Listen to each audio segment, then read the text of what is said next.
Friday night relationship class. The system beneath our reactions, every relationship we have, romantic, family, friendship, work, runs on systems. Not just routines or habits, but deep, lifelong systems built from safety and survival. We've all heard of models like the 5 love languages or attachment styles. They help us describe how we give and receive love. But empathy research goes deeper. It tells us that every reaction, every response, every emotional pattern we have is part of a system that started long before we met the people we're with today. Some of it is learned, some of it is inherited.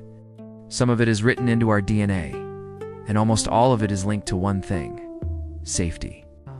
The default system. Our routines and habits become our defaults. The automatic settings we fall back on when life gets stressful, we don't choose them consciously.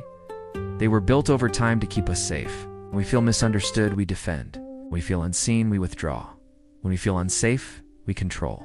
When we feel rejected, we shut down. These are not flaws, they're survival codes. But survival codes can't build thriving relationships. They can only protect them. The shift. To have lasting, thriving relationships, we need a system that helps us identify these safety mechanisms together.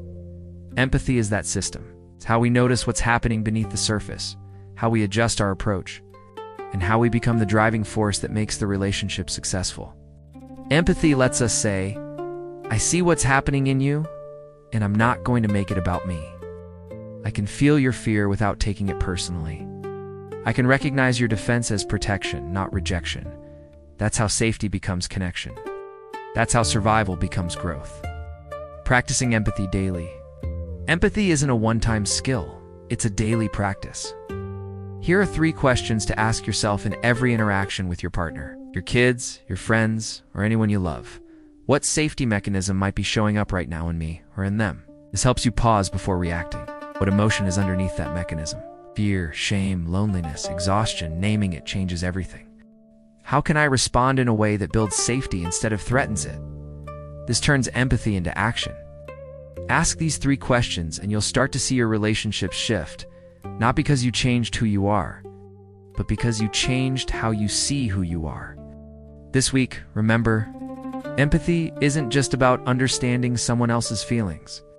It's about understanding the system that created those feelings and choosing to respond in a way that builds safety instead of fear.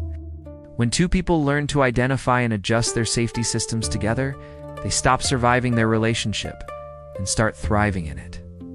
That's the work. That's the craft. That's the discipline of love.